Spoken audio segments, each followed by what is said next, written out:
পর্ব 4। আজকের ভিডিওতে আমরা গ্রিনের দ্য 48 লস অফ পাওয়ার এই মাস্টারপিসটি বিশ্লেষণ করব, যেখানে গোপন নিয়মগুলো প্রকাশ করা হয়েছে। এটা আন্তর্জাতিক রাজনীতি, দেশের রাজনীতি, ব্যবসায়িক রাজনীতি, অফিসের রাজনীতি, ডোমেস্টিক রাজনীতিতে প্রতিনিয়ত ঘটে চলেছে, যা আপনার চারপাশের দুনিয়াকে নিয়ন্ত্রণ করে, আপনি সেটা বুঝতে পারেন কিংবা না পারেন। এখানে প্রতিটি ল এর সারাংশ, ঐতিহাসিক কাহিনী, চিন্তামূলক প্রশ্ন ও অনুশীলন রয়েছে, যা আপনাকে এইসব আইন বাস্তবে জীবনে প্রয়োগ করতে সাহায্য করবে। দ্য 48 লস অফ পাওয়ার বইটি 4টি আলাদা পর্বে বিভক্ত করে ভিডিও তৈরি করা হয়েছে, যেন আপনি আপনার জন্য গুরুত্বপূর্ণ ক্ষেত্রগুলোতে মনোযোগ দিতে পারেন। শেষ পর্বে আমরা 37 থেকে 48তম ল পর্যন্ত ব্যাখ্যা ও বিশ্লেষণ করব। কথা না বাড়িয়ে চলুন শুরু করি। ল 37, মুগ্ধকর দৃশ্য তৈরি করুন।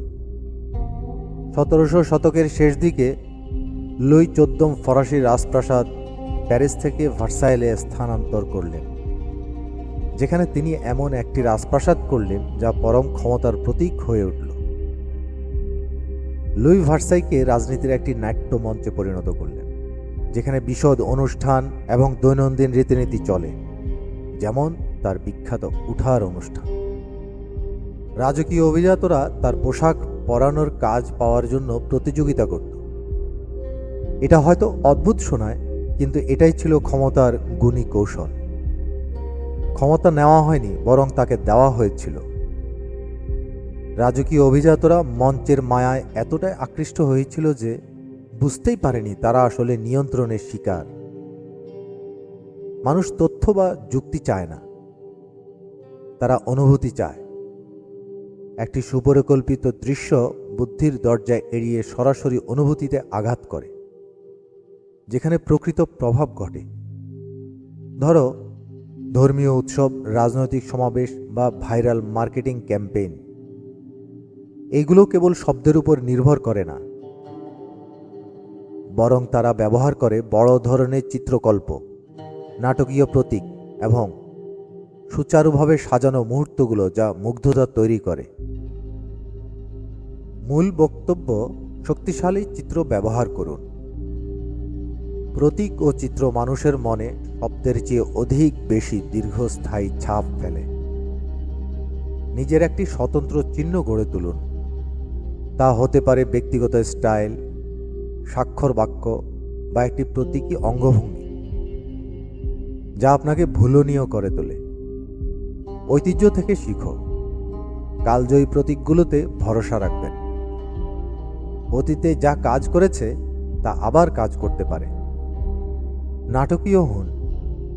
একটি সুপরিকল্পিত পারফরমেন্স শুধু বার্তা দেয় না, তা অনুভূতিও তৈরি করে।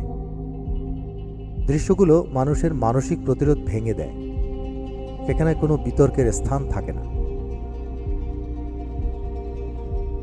শব্দ বিভাজন সৃষ্টি করে, কিন্তু দৃশ্য ঐক্য গড়ে তোলে। একটি ভাষণ চ্যালেঞ্জ করা যায়, কিন্তু একটি পতাকা, প্রতীক বা নাটকীয় ঘটনা মানুষের মনকে দ্রুত একত্রিত করতে পারে। যত বেশি আপনি আপনার ক্ষমতা ব্যাখ্যা করবেন, তত দুর্বল মনে হবে। যদি আপনাকে আপনার ক্ষমতা প্রমাণ করতে হয়, আপনি ইতিমধ্যেই যুদ্ধের অর্ধেক হারিয়েছেন। দৃশ্য যখন অত্যন্ত প্রভাবশালী হয়, তখন তা সত্যের মতো মেনে নেওয়া হয়। এটা কেবল বাস্তব মনে হয়। এই কারণেই ইতিহাসের সবচেয়ে শক্তিশালী ব্যক্তিরা কেবল নিজেদের কথা বলেন না, তারা দেখান। যদি আপনি মনোযোগ আকর্ষণ করতে চান, শুধু শব্দের উপর নির্ভর করবেন না। একটি মুগ্ধকর দৃশ্য তৈরি করুন, আর মানুষ আপনার পেছনে চলে আসবে। ল 38, আপনার মতো চিন্তা করুন, কিন্তু অন্যদের মতো আচরণ করুন। গ্যালিলিও গ্যালিলেই প্রমাণ করলেন পৃথিবী সূর্যের চারপাশে ঘোরে, যা ক্যাথলিক চার্চের শাস্ত্রের সঙ্গে সরাসরি বিরোধপূর্ণ ছিল। সেই সময়ে চার্চের বিশাল ক্ষমতা ছিল, আর গ্যালিলিও জানতেন তাদের মতের বিরুদ্ধে যাওয়া তার জন্য মারাত্মক পরিণতি ডেকে আনতে পারে। 1633 সালে গ্যালিলিওকে ধর্মদ্রোহিতার অভিযোগে বিচারের সম্মুখীন হতে হলো। তার কাছে ছিল দুটি পথ: নিজের বিশ্বাসের পক্ষে দাঁড়ানো এবং মৃত্যুর ঝুঁকি নেওয়া, অথবা প্রকাশ্যে তার আবিষ্কার প্রত্যাখ্যান করে বাঁচা। সে বেঁচে থাকার পথ বেছে নিল, গোপনে নিজের মতামত ধরে রাখার পরেও বাইরে থেকে চার্চের সঙ্গে মিল রেখে নিজেকে রক্ষা করল। অনেকে মনে করেন সত্যের পক্ষে দাঁড়ালে তারা সম্মান পাবেন, কিন্তু বাস্তবে সরাসরি বর্তমান অবস্থা চ্যালেঞ্জ করা খুব কমই সম্মান এনে দেয়। এখনো বেশিরভাগ ক্ষেত্রেই এটি প্রতিবাদ, বিদ্বেষ বা শাস্তির কারণ হয়ে দাঁড়ায়। মানুষ প্রায় বিচার বা অবমূল্যায়নের অনুভূতি পছন্দ করে না। যদি আপনার কথা বা কাজ তাদের বিশ্বাসকে প্রশ্নবিদ্ধ করে, তারা আপনাকে হুমকি হিসাবে দেখবে, ইভেন যদি আপনি সেটা করতে চান না। আপনার প্রতিরোধ তাদের কাছে অবজ্ঞা হিসেবে নেওয়া হতে পারে। তাই বিকল্প পথ কি? যদি সরাসরি লড়াই কাজ না করে, তাহলে ধীরগতিতে খেলুন। আপনার শক্তি অপচয় করবেন না এমন যুদ্ধে যা আপনি জিততে পারবেন না। করণীয়: মিশে যান যাতে আপনাকে শান্তি দিয়ে যায়। বাইরে থেকে সাধারণের মতো আচরণ করুন, নিজের মতো চিন্তা কোয়াইটলি করুন। লোকেরা ধরে নিক আপনি তাদের মতোই ভাবেন। এটা তাদের মুগ্ধ করে এবং আপনাকে তাদের ভালো দৃষ্টিতে রাখে। আপনার চিন্তাভাবনা সঠিক মানুষের সাথে শেয়ার করুন, যারা তো বুঝবে, যারা প্রশংসা করবে, তাদের সাথে মতামত বিনিময় করুন। অতিরিক্ত কিছু প্রকাশ করবেন না। কেউ আপনার আসল বিশ্বাস না জানলে তারা আপনাকে মিথ্যাবাদী বলবে না। শহীদ হতে চাইবেন না। নিজের বিশ্বাসের জন্য কষ্ট পেয়ে বিশ্ব বদলানো কঠিন। বরং বেঁচে থেকে ধীরে ধীরে অন্যদের প্রভাবিত করাই বেশি কার্যকর। ক্ষমতা অর্জন করুন, তারপর নিজেকে প্রকাশ করুন। একবার প্রভাব বাড়ালে ধীরে ধীরে মতামত বদলানো সহজ হয়। পরিবর্তন জোর করে আনার চেয়ে নমনীয়তা শিখুন। সবচেয়ে শক্তিশালী মানুষেরা হলো যারা সবচেয়ে ভালোভাবে মিশে যেতে পারে।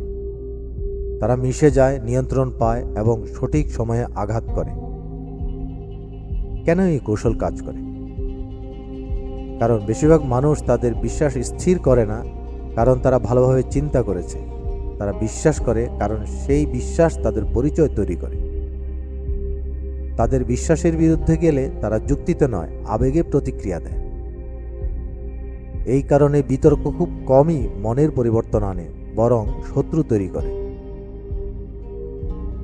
গভীরভাবে গেঁথে থাকা বিশ্বাস প্রশ্ন করলে তারা প্রতিরোধ করবে, প্রত্যাখ্যান করবে এবং কখনো কখনো প্রতিশোধ নেবে। ল 39: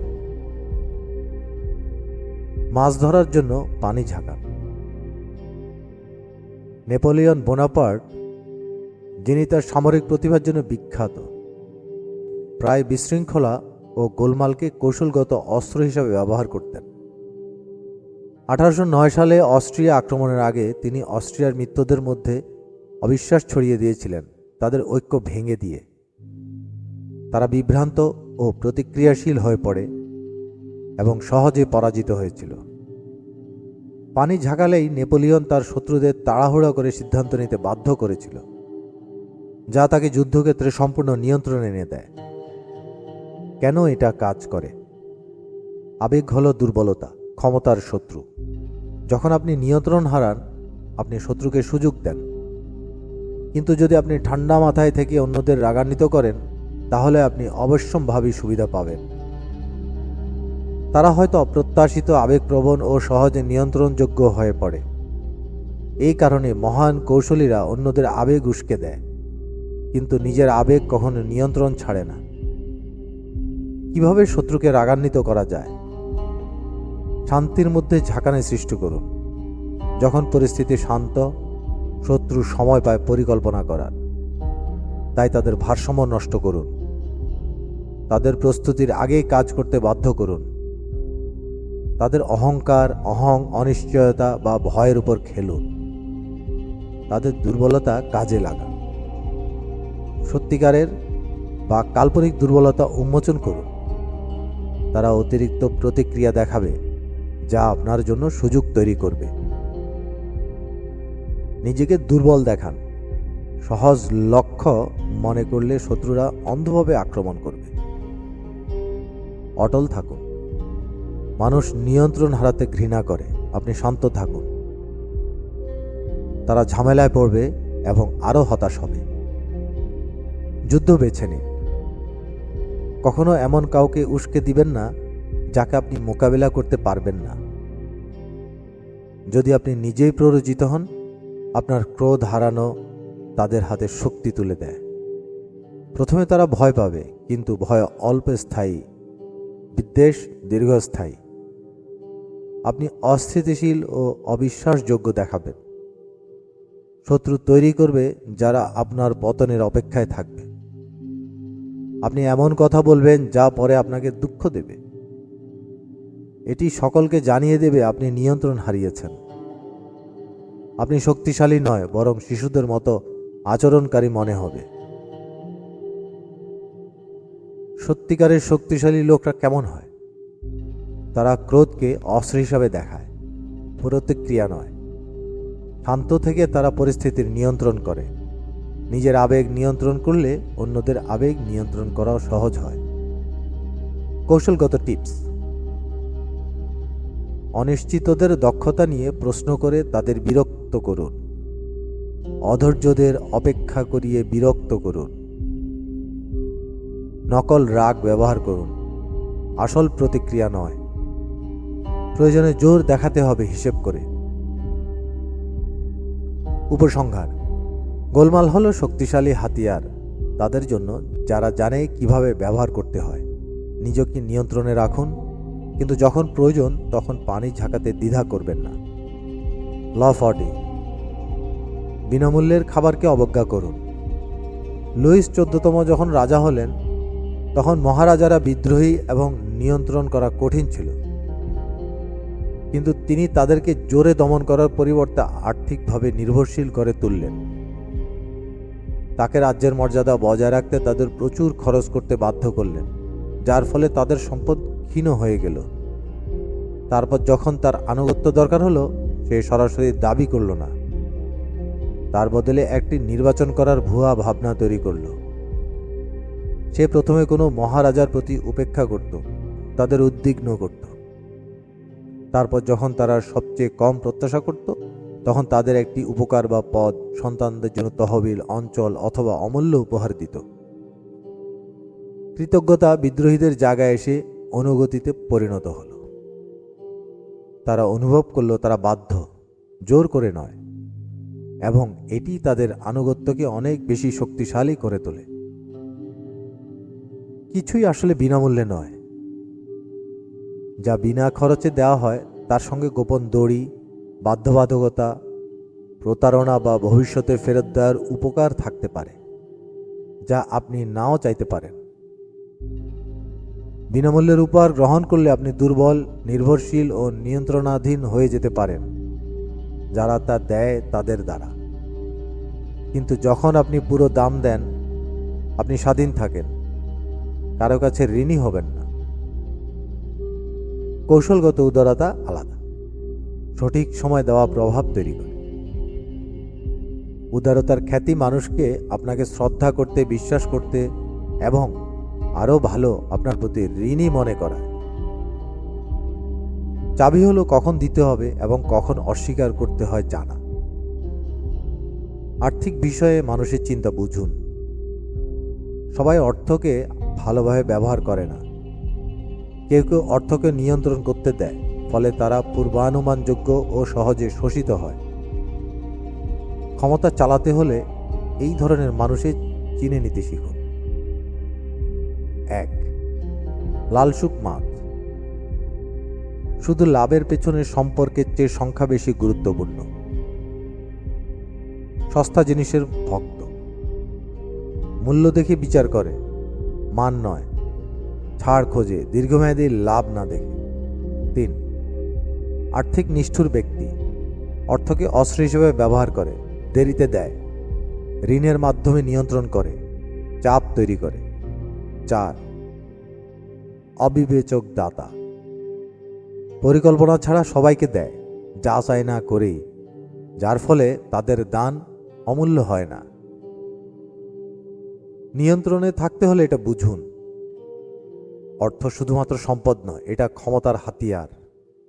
সাবধানভাবে ব্যবহার করুন, না হলে অন্যেরা তা আপনার বিরুদ্ধে ব্যবহার করবে। বিনামূল্যে উপকারের সাথে লুকোনো খরচ থাকে। যদি কিছু খুব ভালো মনে হয় তাহলে প্রায়ই সেটা ঠিক থাকে না। আপনি যা চান তার জন্য পুরো মূল্য দিন, স্বাধীন থাকুন। লোভ মানুষকে অন্ধ করে দেয়। সহজ অর্থের প্রতিশ্রুতি দিলে অনেকেই তার ফাঁদে পড়ে। তাই প্রয়োজনে আপনি এটাকে আপনার সুবিধার জন্য ব্যবহার করুন।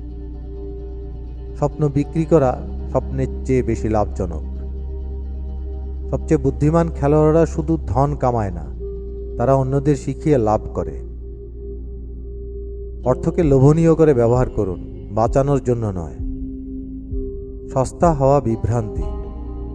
কৌশলগত ব্যয় প্রভাব, আনুগত্য ও ক্ষমতা গড়ে তোলে।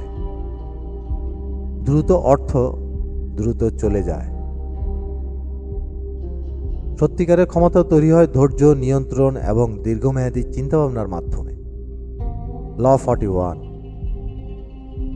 মহৎ কারো জুতোয় পা দেবেন না। লুইস 16তম ফরাসি সিংহাসনের উত্তরাধিকার সূত্রে পেলেন তার দাদা লুইস 15তমর পরে। তাদের দুজনের তুলনায় ছিল লুইস 14তমের সূর্য রাজা, ঐতিহ্যের ছায়া, যিনি ফ্রান্সকে শাসনক্ষম একটি শক্তি বানিয়েছিলেন। লুইস 16তম সেই একই গৌরব, একই রীতি বজায় রাখতে চেয়েছিলেন, কিন্তু তার ব্যক্তিত্বে সেই শক্তি ছিল না।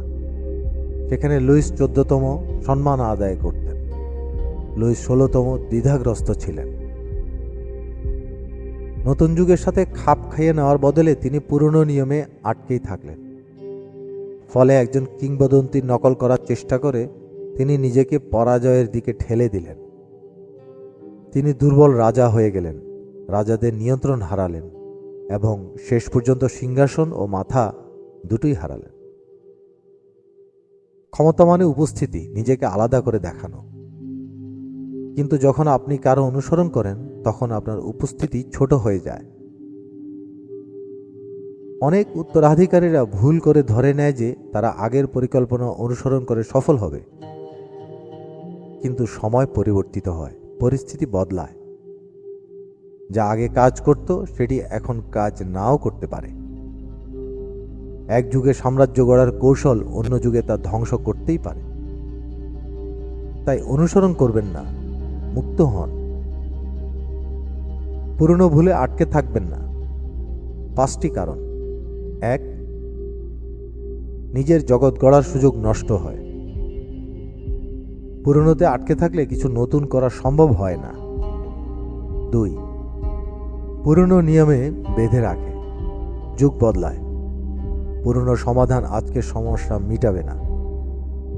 3, আগের ছায়ায় থেকে যাওয়া।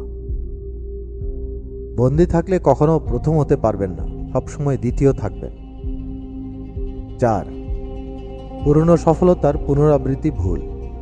এখন বিশ্ব আলাদা, মানিয়ে নিন, না হলে ব্যর্থ হন। 5, উত্তরাধিকার হারানোর ভয়ে দুর্বল হওয়া। ভয় থাকলে আপনি ধীর হয়ে পড়বেন, আর ধীরগতি ধ্বংসের পূর্ব শর্ত।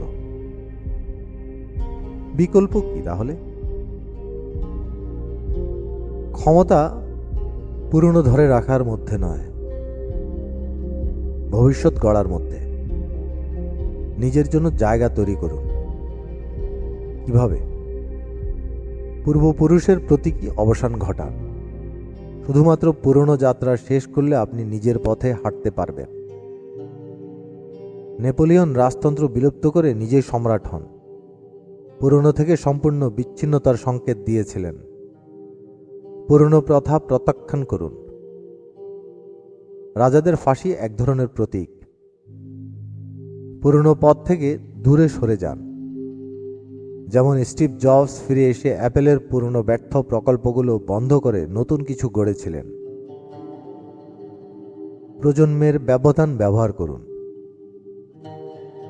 পুরনো নিয়মের বিরুদ্ধে বিদ্রোহ সৃষ্টি করুন।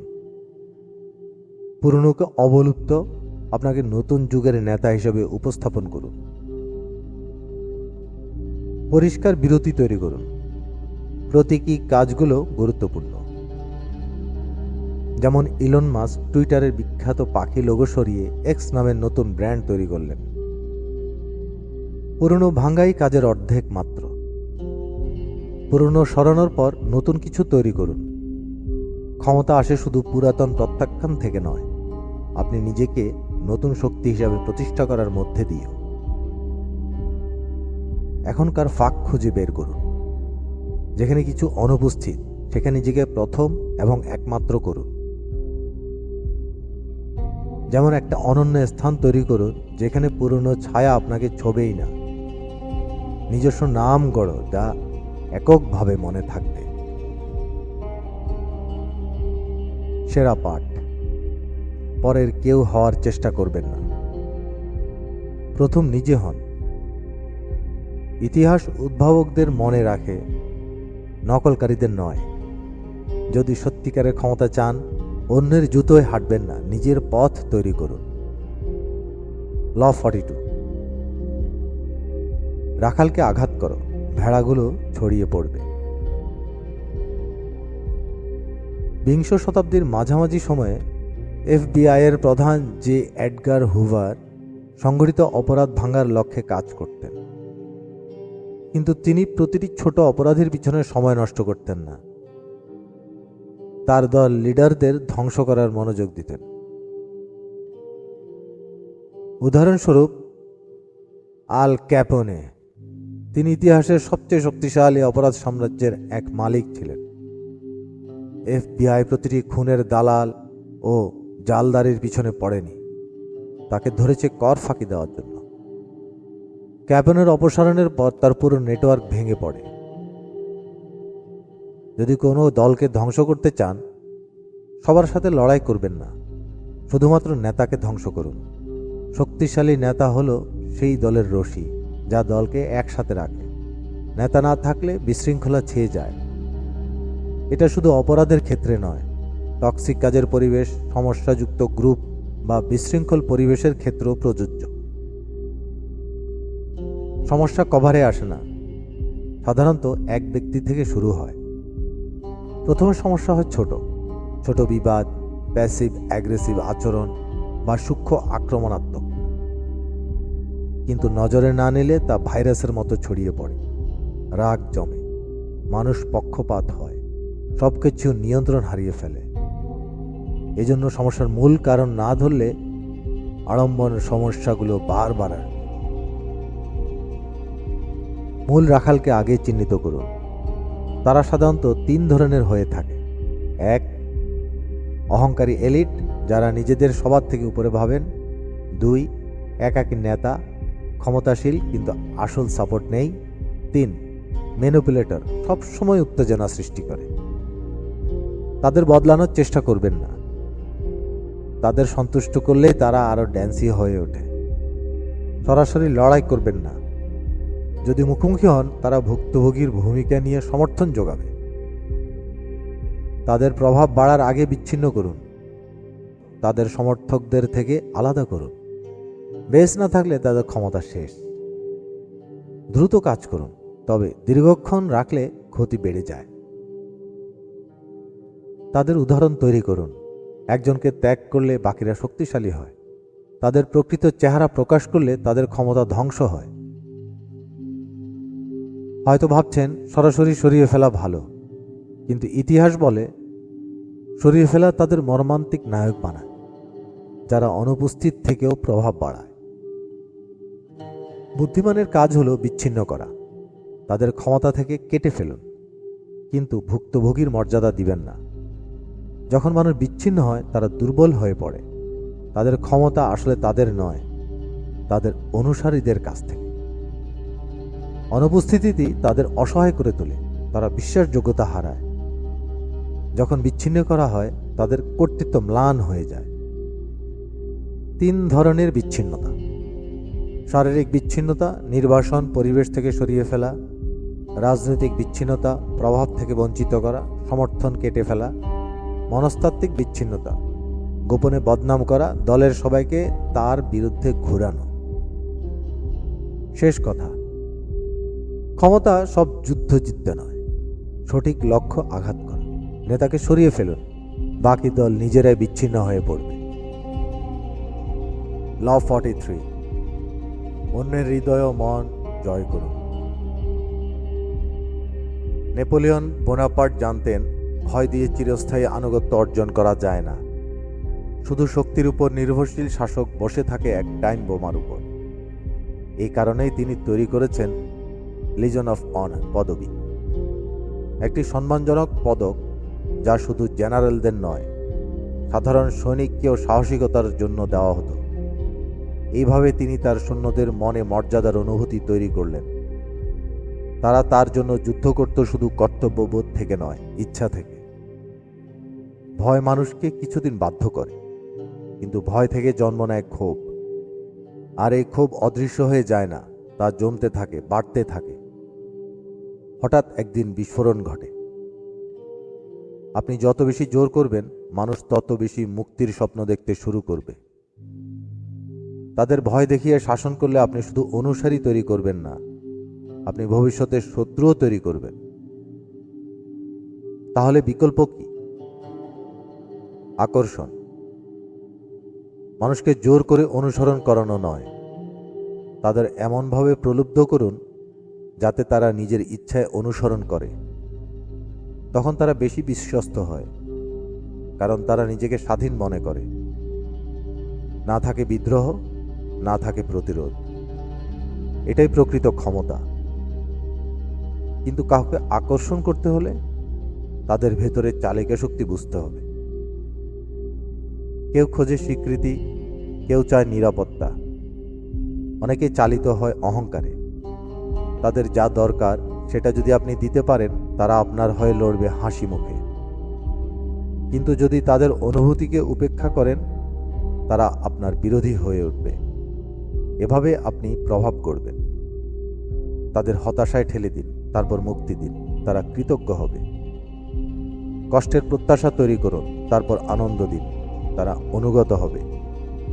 সামান্য আত্মত্যাগ দেখান, তারা আপনাকে নিজের মতো মনে করবে। এবার আসি এক বিপরীত উদাহরণে। ম্যারি অ্যান্টোনেট। 1700 শেষ দিকে ফ্রান্স ধ্বংসের পথে। মানুষ না খেয়ে মরছে, দেশ ঋণে ডুবে গেছে। আর তিনি কি করলেন? উপেক্ষা করলেন। বিলাসী পার্টি, দামি গাউন, গয়না, সবচেয়ে ভয়াবহ সময়ও তিনি আনন্দে মশগুল। যখন বিপ্লব শুরু হলো, তখনও ভাবলেন এটা কেটে যাবে। প্যারিসে সরিয়ে নেওয়ার পরও শেষ সুযোগ ছিল মানুষের মন জয়ের, তবুও কিছু করলেন না। শেষে 1793 সালে গিলোটিনের নিচে মাথা নত করলেন। তবু অহং ছাড়লেন না।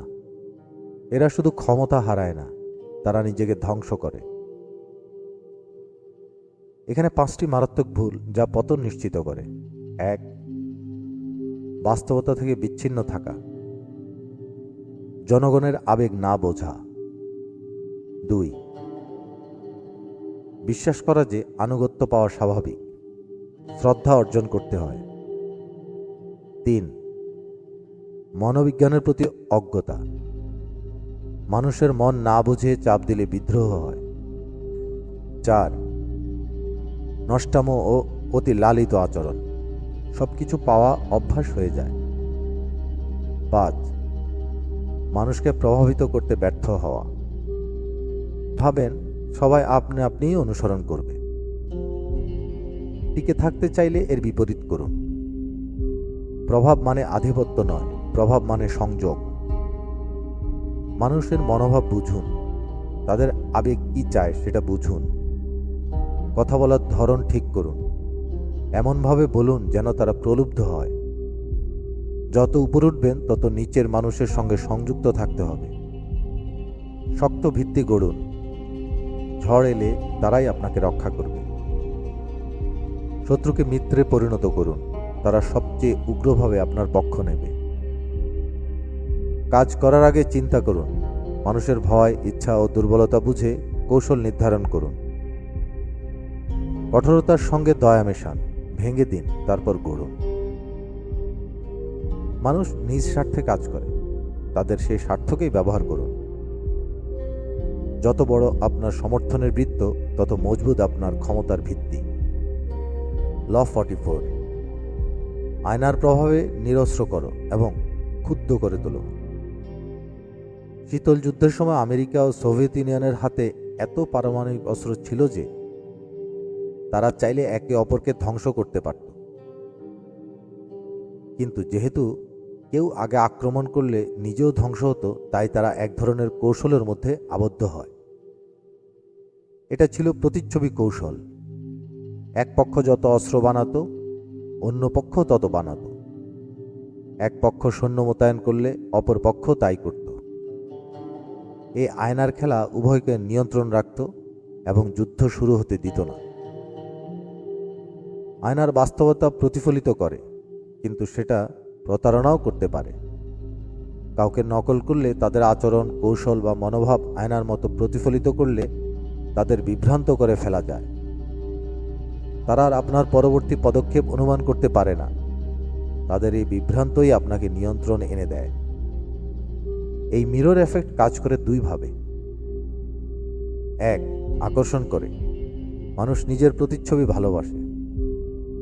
যদি আপনি তাদের আবেগ, চিন্তা বা আচরণ প্রতিফলন করেন, তারা মনে করবে আপনি তাদের মতো। সম্পর্ক গড়ে ওঠে, বিশ্বাস তৈরি হয়, যদিও সেটা একটি ভ্রান্তি। 2, রাগিয়ে তুলুন। শত্রুর আচরণ নকল করলে আপনি তাকে বিদ্রূপ করুন। এতে সে ক্ষুব্ধ হয় আর যুক্তির বদলে আবেগে প্রতিক্রিয়া দেয়। তবে আয়না কৌশল শুধু অনুকরণ নয়, এটি একটি মানসিক অস্ত্র। এটি 4টি শক্তিশালী রূপ রয়েছে। 1, নিরস্ত্রীকারী আয়না। শত্রুকে নিরস্ত্র করুন। আপনি যদি শত্রুর পদক্ষেপ অনুকরণ করেন, তারা বুঝতে পারবে না কিভাবে প্রতিক্রিয়া জানাবে। তাদের কৌশল যা আপনার প্রত্যাশিত প্রতিক্রিয়ার উপর নির্ভর করে, সেই কাঠামোই ভেঙে যায়। রাজনীতিতে কেউ অভিযোগ তুললে তার ভাষাই তাকে ফিরিয়ে দিন, সে নিজের ফাঁদে পড়ে যাবে। যুদ্ধে শত্রুর কৌশল আয়নার প্রতিফলিত করলে তারা বিভ্রান্ত হয়ে পড়ে, আত্মবিশ্বাস হারায়। ফলাফল: শত্রু পড়ে যায় রক্ষণাত্মক অবস্থানে। তাদের পরবর্তী পদক্ষেপ কী হবে তা বোঝে না। 2, নার্সিসাস আয়না। মানুষকে নিজের দিকে আকৃষ্ট করুন। মানুষ সেই সবকে পছন্দ করে যাদের মধ্যে তারা নিজেদের প্রতিচ্ছবি দেখে। ভালো বিক্রেতা, রাজনীতিবিদ বা প্রভাবশালীরা নিজেদের মত চাপিয়ে দেয় না, তারা অন্যদের বিশ্বাস প্রতিফলিত করে। কারো মন জিততে চান? তার ভাষা, আবেগ, অঙ্গভঙ্গি নকল করুন। সে ভাববে আপনি তাকে পুরোপুরি বুঝতে পারেন। একটি গোষ্ঠী প্রভাবিত করতে চান? তাদের ভয়, আশা ও আকাঙ্ক্ষা প্রতিফলিত করুন। যা পরিচিত, মানুষ সেটাকেই বিশ্বাস করে, আর নিজের প্রতিচ্ছবির চেয়ে পরিচিতি আর কিছু নেই। 3, নৈতিক আয়না। শিক্ষা দিন শব্দ ছাড়াই। অনেকে বুঝতে পারে না তারা কতটা স্বার্থপর, নিষ্ঠুর বা দ্বিচারী আচরণ করছে। তাদের সঙ্গে তর্ক না করে বরং তাদের নিজের আচরণ তাদের উপর প্রয়োগ করুন। উদাহরণ: কেউ যদি আপনার বার্তা উপেক্ষা করে, আপনি তার বার্তা উপেক্ষা করুন। কেউ যদি গুজব ছড়ায়, তাকে নিয়ে গুজব ছড়ান। মানুষ যখন নিজের আচরণ অন্যের দিক থেকে অনুভব করে, তখন তারা নিজের ভুল উপলব্ধি করতে বাধ্য হয়। 4, মায়াবী আয়না। একটি বিভ্রম সৃষ্টি করুন। এটাই সবচেয়ে চতুর কৌশল। আপনি শুধু বাস্তবতা প্রতিফলিত করবেন না, তাকে নিয়ন্ত্রণ করুন। প্রতারকরা নিজেদের কর্তৃত্বপূর্ণ রূপে উপস্থাপন করে। এই বিভ্রমই তারা আস্থা অর্জন করে। সেনা কৌশলে ব্যবহৃত হয় নকল ট্যাঙ্ক, ভুয়া পরিকল্পনা, শত্রুকে বিভ্রান্ত করতে। যদি আপনি অন্যদের বিশ্বাস নিয়ন্ত্রণ করতে পারেন, তাদের কাজও নিয়ন্ত্রণ করতে পারবেন। আয়না কৌশল এত সফল কেন? এটা বিশ্বাস তৈরি করে। মানুষ তাদের বিশ্বাস করে যারা তাদের চিন্তা ও চাহিদা প্রতিফলিত করে। এটা শত্রুকে বিভ্রান্ত করে। শত্রু যখন নিজের প্রতিচ্ছবি দেখে তারা সংযম হারায়। এটা আপনাকে সময় কেনে। আপনি নিজে কিছু না করে প্রতিফলন করুন, ফলে অন্য পক্ষ আগে পদক্ষেপ নেবে আর আপনি থেকে যান 2 কদম সামনে। আকর্ষণ থেকে যুদ্ধ, ব্যবসা থেকে রাজনীতি, যারা আয়নার কৌশল রপ্ত করে তারা গেমটি নিয়ন্ত্রণ করে, আর বাকি সবাই টেরও পায় না যে তারা আয়নার আটকা পড়ে গেছে। ল 45, পরিবর্তনের প্রয়োজন প্রচার করুন, কিন্তু কখনোই একসাথে খুব বেশি সংস্কার করবেন না। 1861 সালে রাশিয়ার জার দ্বিতীয় আলেকজান্ডার একটি সাহসী সিদ্ধান্ত নেন। তিনি দাস প্রথার অবসান ঘটান এবং সার্বদের মুক্তি দেন। এই সিদ্ধান্তটি ছিল আধুনিকতার পথে একটি অগ্রগতি, কিন্তু কৃতজ্ঞতা নয়, বরং গোলযোগ শুরু হলো। সদ্য মুক্তিপ্রাপ্ত কৃষকরা প্রস্তুত ছিল না নতুন জীবনের জন্য। জমিদাররা, যারা তাদের প্রভু ছিল, ক্ষমতা হারিয়ে ক্রুদ্ধ হয়ে ওঠে। উদারপন্থীরা বলল, এই সংস্কার পর্যাপ্ত নয়।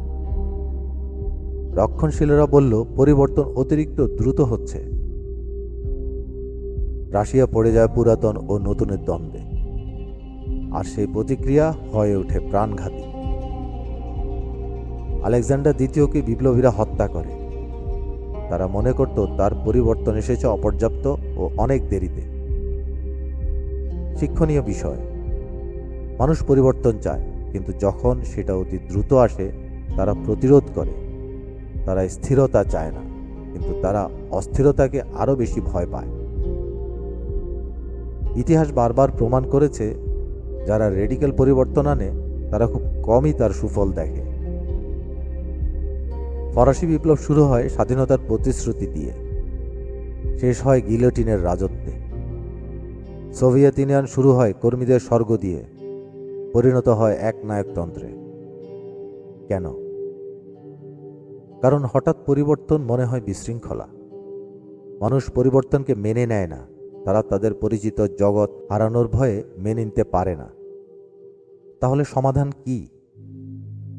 পরিবর্তন আনতে চান?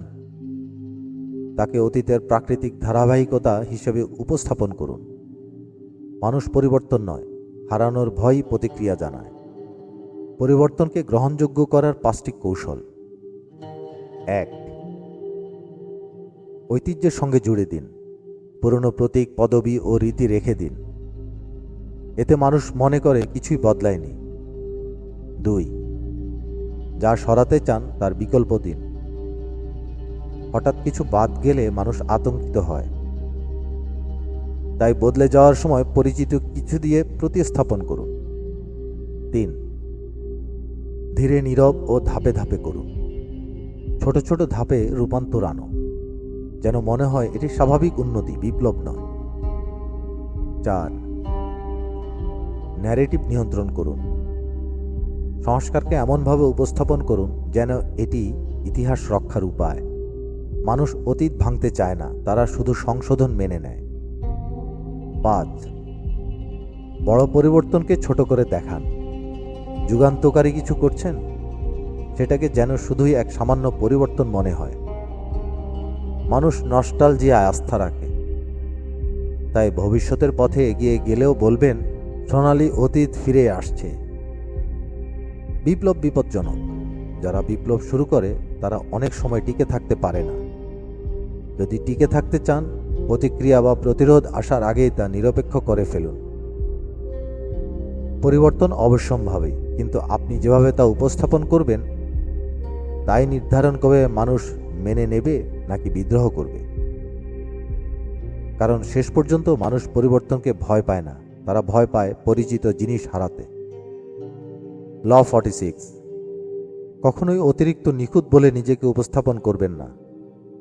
ফ্রান্সের রানী মারি আতোয়ানেত বাস করতেন এক অকল্পনীয় বিলাসিতা আর আরামায়েশের মধ্যে। অন্যদিকে সাধারণ মানুষ ক্ষুধা আর দারিদ্র্যের সাথে লড়াই করছিল। তার এই অতি বিলাসী জীবনযাত্রা শুধু বাস্তবতা থেকে বিচ্ছিন্ন ছিল না, বরং তিনি হয়ে উঠেছিলেন রাজতন্ত্রের পচনশীলতার প্রতীক। মানুষ তার প্রতি হিংসা ও ক্ষোভে ফেটে পড়েছিল। আর সেই ক্ষোভই হয়ে উঠেছিল ফরাসি বিপ্লবের জ্বালানি। 1793 সালে সে নিখুঁত রানী গিলোটিনের মাথা হারান। মূল বার্তা: আমরা ভাবি মানুষ নিখুঁততা পছন্দ করে, আসলে তারা হিংসা করে, এবং হিংসা প্রশংসার চেয়ে অনেক বেশি বিপজ্জনক। আপনি যত বেশি নিখুঁত দেখাবেন, মানুষ নিজেদের সঙ্গে আপনার তুলনা করতে শুরু করবে। আজ যখন তারা পিছিয়ে পড়বে, তারা নিজেদের নয়, তোমাকেই দায়ী করবে। এই হিংসা চুপচাপ ঘনীভূত হয়, প্রশংসার রূপ নেয় রোষারশিতে, রেষারেষির রূপ নেয় বিরোধিতায়। হিংসার লক্ষণগুলো কি? অতিরিক্ত প্রশংসা, অনেক সময় কৌশলী ফাঁদ হয়। আড়াল করে করা সমালোচনা, যেন সহযোগিতামূলক পরামর্শ। আচরণে হঠাৎ পরিবর্তন, এক সময়ের ঘনিষ্ঠ মানুষ হয়ে ওঠে ঠান্ডা, দূরত্বপূর্ণ বা গোপনে বিরূপ। তাহলে করণীয় কি? আপনার আচরণের ধরন ঠিক করুন, তাহলে হিংসা হুমকি হয়ে উঠবে না। 1. নিজেকে মানবিক দেখান। ছোটখাটো ভুল স্বীকার করুন। মাঝে মাঝে নিজেকে নিয়ে হাস্যরস করুন। মানুষ নিখুঁততা নয়, দুর্বলতাকে গ্রহণ করে। 2. বাহাদুরি করবেন না। সম্পদ, ক্ষমতা বা সাফল্য অহংকার করে দেখাবেন না। মানুষকে বারবার মনে করিয়ে দিলে তারা হিংসা করতে শুরু করবে। 3. জনসম্মুখে অন্যদের গুরুত্ব দিন। মাঝে মাঝে নেতৃত্ব ছেড়ে দিন। মানুষ যখন নিজেকে গুরুত্বপূর্ণ মনে করে, তারা বিরোধিতা করে না। 4. সাফল্যকে বোঝা হিসাবে দেখান। বলুন, সাফল্য আপনার জীবনে চাপ আর সংগ্রাম এনেছে। এতে তারা সহানুভূতিশীল হয়, হিংসুক নয়। 5. অন্যদের জিততে দিন। সবসময় আপনি যদি বিজয়ী হন, মানুষ আপনার পতনের জন্য অপেক্ষা করতে শুরু করবে। 6. নেতৃত্ব দিন, কিন্তু নায়ক হয়ে উঠবেন না। গল্পে নিজেকে নায়ক হিসেবে নয়, একজন সংগ্রামী মানুষ হিসেবে দেখান। বলেন আপনি কিভাবে ত্যাগ আর কষ্টের মধ্যে দিয়ে এসেছেন, তাহলে শ্রদ্ধা পাবেন, হিংসা নয়। তবে সবসময়ই যা কাজ করবেন না কেন, কিছু মানুষ আপনাকে হিংসা করবে। তাহলে করণীয়: সতর্ক থাকুন। ব্যঙ্গাত্মক শীতল আচরণ অথবা পিছন থেকে বিষ ছোড়া, এগুলোর দিকে খেয়াল রাখুন। হিংসাকে অনুপ্রেরণায় পরিণত করুন। যদি মানুষ হিংসা করে, তার মানে আপনি সঠিক পথে আছেন। কিন্তু সাবধান থাকবেন, হিংসা এক ধরনের নীরব ঘাতক। যদি হিংসা শত্রুতার রূপ নেয়, সময়ে থাকতেই চুপচাপ সরে যান। কারণ নিখুঁত মানুষকে মানুষ দেখে না, তারা লক্ষ্য বানায়। নিজেকে মানবিক দেখান যদি উঁচুতে উঠতে চান, তবে নিচের মাটি থেকে সম্পর্ক ধরে রাখতে হবে। ল 47: জয়ের পর নির্ধারিত সীমা অতিক্রম করবেন না। থামার সময় শিখে নিন।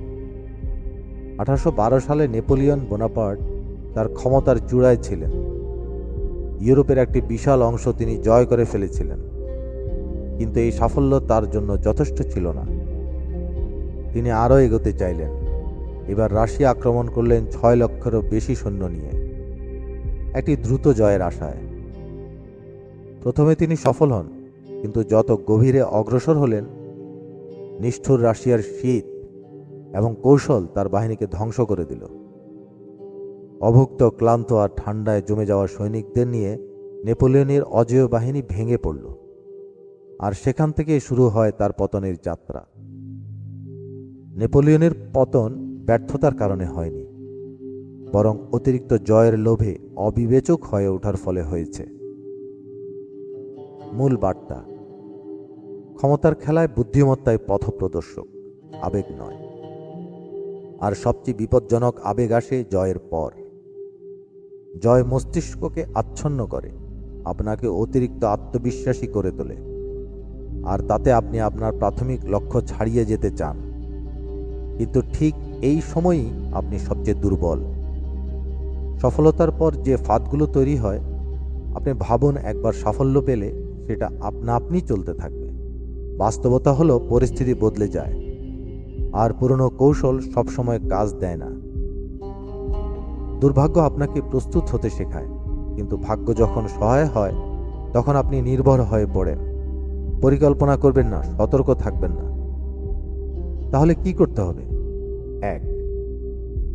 লক্ষ্য নির্ধারণ করুন এবং তাতে থেমে যান। কাজ শুরু করার আগে ঠিক করে নিন কত দূর যাবেন। একবার সেই লক্ষ্য অর্জন হলে আরও পারি এই লোভে পড়ে অযথা এগোবেন না। 2. ভাগ্যের ভূমিকা স্বীকার করুন। কিছুটা সাফল্য ছিল আপনার কৌশলে, কিন্তু কিছুটা ছিল সময়, সুযোগ আর পরিস্থিতির কারণে। 3. সম্পদ সংহত করুন, তারপরে বাড়ান। আগে যা জিতেছেন সেটাকে দৃঢ় করুন। দুর্বল ভিত্তির উপর বাড়তি কিছু বসালে সবকিছু ধসে পড়ে। 4. জনতার উৎসাহে না ভেসে যাওয়া। জয়ের পর চারপাশে সবাই বলবে আরও চলো, আরও করো, কিন্তু তাদের উত্তেজনা কৌশল নয়। 5. নির্মম হন, কিন্তু সুনির্দিষ্ট। শত্রুকে হারালে নিশ্চিত করুন তারা যেন আবার না উঠে দাঁড়াতে পারে, কিন্তু উস্কানি ছাড়াই যুদ্ধ শুরু করবেন না। প্রয়োজনহীন সংঘর্ষ মানে নতুন শত্রু তৈরি। 6. সতর্ক থাকবেন, তবে ভয় পাবেন না। সতর্কতা মানে অকারণে থেমে যাওয়া নয়, বরং পূর্ব পরিকল্পিত পদক্ষেপ। 7. মোমেন্টাম এর মিথ ভেঙে ফেলুন। সাফল্য নিজে নিজে চলতে থাকে, এ ধারণা মিথ্যা। আপনাকে নতুন করে তৈরি করতে হবে, নতুন করে পরিকল্পনা করতে হবে। 8. জয় যেন আপনাকে বদলে না দেয়। সাফল্য আপনাকে আবেগপ্রবণ, অহংকারী বা অন্ধ করে তুলতে পারে। তাই শৃঙ্খলাবদ্ধ থাকুন, সজাগ থাকুন। শেষ কথা, জয় মানেই বিজয় নয়। কখন থামতে হবে এই বোধটাই আপনার ক্ষমতার আসল পরিচয়। যদি আপনি সময় মতো থামতে না জানেন, আপনার সর্বোচ্চ সাফল্যই আপনার পতনের কারণ হয়ে দাঁড়াবে। ল 48। রূপহীন হয়ে উঠুন। ফর্মলেসনেসের শক্তি। ব্রুস লি বলেছিলেন, বি লাইক ওয়াটার, জলের মতো হও। তার মতে সবচেয়ে শক্তিশালী যোদ্ধারা হলো যারা কঠিন নিয়মে বাধা নয়, বরং যারা প্রতিটি পরিস্থিতির সাথে নিজেকে মানিয়ে নিতে পারে। এই দৃষ্টিভঙ্গি শুধু মার্শাল আর্টের জন্য নয়, এটি জীবনের প্রতিটি ক্ষেত্রে প্রযোজ্য। কারণ যেই মুহূর্তে আপনি কঠোর আকার ধারণ করবেন, সেই মুহূর্তে আপনি দুর্বল হয়ে পড়বেন। কিন্তু যদি আপনি প্রবাহমান থাকতে পারেন, চ্যালেঞ্জ অনুযায়ী নিজেকে আকারহীনভাবে বদলাতে পারেন, তাহলে আপনাকে কেউ ধরতে পারবে না, আঘাত করতে পারবে না। ইতিহাস কি বলে? ইতিহাস বারবার দেখিয়েছে, যারা এক জায়গায় স্থির থেকেছে, পরিবর্তনকে প্রতিরোধ করেছে, তারা ধ্বংস হয়েছে। যারা বেঁচে থেকেছে তারা নিজেদের পুনরায় আবিষ্কার করেছে, কৌশল পাল্টেছে, আর প্রতিপক্ষকে বিভ্রান্ত করেছে। রূপহীনতা মানেই শক্তি। কিভাবে রূপহীন হওয়া যায়? 1. ব্যক্তিগতভাবে কিছু নেবেন না, আবেগে নড়েই চলবেন না। রূপহীনতার প্রথম নিয়ম হলো আবেগ নিয়ন্ত্রণ। আবেগ দেখালে শত্রুরা আপনার দুর্বলতা দেখে ফেলবে। জল যেমন আঘাত সহ্য করে, তেমনি আঘাত এলে সরে দাঁড়ান। প্রয়োজনে নিচু হন, অদৃশ্য হন, তারপর নতুন রূপে ফিরে আসুন। কঠোরতা কেন বিপজ্জনক? কঠোর বিশ্বাস, ব্যবস্থা বা কৌশল প্রথমে নিরাপদ মনে হলেও দীর্ঘমেয়াদে তা ফাঁদে পরিণত হয়। যে ব্যবসা উদ্ভাবন করে না, সেই ব্যবসা মরে যায়। যে সাম্রাজ্য পরিবর্তন মানে না, তা ভেঙে পড়ে। যে নেতা পুরনো কৌশলে আটকে থাকে, সে পিছিয়ে পড়ে। উদাহরণ, বিংশ শতকে কম্পিউটারের জগতে রাজত্ব করত আইবিএম, কিন্তু যখন পার্সোনাল কম্পিউটার এলো, আইবিএম পরিবর্তন মানতে দেরি করে। আর সেই ফাঁকে মাইক্রোসফট ও অ্যাপেল উঠে আসে। আইবিএম যখন পাল্টালো, ততদিনে তাদের আধিপত্য হারিয়ে গেছে। কিভাবে রূপহীন শক্তি ব্যবহার করবে? প্রবাহমান থাকবেন। যত কম সংজ্ঞায়িত থাকবে, তত কম নিয়ন্ত্রণ করা যাবে। কোনো কিছুই ব্যক্তিগতভাবে নেবেন না। আবেগ দেখানো মানেই দুর্বলতা প্রকাশ। নিজেকে বুঝতে না দেওয়া, বারবার কৌশল পাল্টানো, যেন কেউই আপনার আসল রূপ বুঝতে না পারে। কঠোর সিস্টেম এড়ান। রুটিন দরকার, কিন্তু সেটার দাস হবেন না। যার কাজ করে না সেটা ত্যাগ করতে শিখুন। প্রয়োজনে অদৃশ্য হয়ে যান। যখন আপনাকে কেউ আঘাত করতে পারে না, তখন আপনি অজেয়। কেন ভুলগুলো ধ্বংস ডেকে আনবে? আত্মরক্ষা মানেই দুর্বলতা নয়, কিন্তু অতিরিক্ত প্রতিক্রিয়া আপনার দুর্বলতা দেখিয়ে দেয়। রূপহীনতা মানে অলসভাবে ভেসে বেড়ানো নয়, এটি একটি কৌশল, উদ্দেশ্যহীন জীবন নয়। তাই মনে রাখবেন, সবচেয়ে বেশি শক্তি আসে পরিবর্তনের মধ্য দিয়ে। পজিশন নয়, মুভমেন্টই ক্ষমতা দেয়। সবসময় গতিময় থাকবেন, ধরা পড়বেন না। নিরন্তর রূপ পাল্টান, আর শত্রুরা যখন ক্লান্ত, ঠিক তখনই চূড়ান্ত আঘাত করুন। এভাবে 48টি আইনের শেষটি রূপহীনতার শিক্ষা দিয়ে শেষ হয়, যেটি ক্ষমতার সবচেয়ে সূক্ষ্ম কিন্তু অতি গুরুত্বপূর্ণ স্তর। দ্য 48 লস অফ পাওয়ার বইটির প্রথম পর্ব থেকে চতুর্থ পর্বে আমরা সবগুলো ব্যাখ্যা ও বিশ্লেষণ করে দিয়েছি। আপনি যদি আগের পর্বগুলো না দেখে থাকেন, তাহলে অবশ্যই আগের পর্বগুলো দেখে আসতে পারেন। এই পর্যন্ত ভিডিওটি যদি আপনার ভালো লেগে থাকে, তাহলে অবশ্যই চ্যানেলটি সাবস্ক্রাইব করতে এবং আপনার মূল্যবান মতামত জানাতে ভুলবেন না। সবাই ভালো থাকবেন। ধন্যবাদ।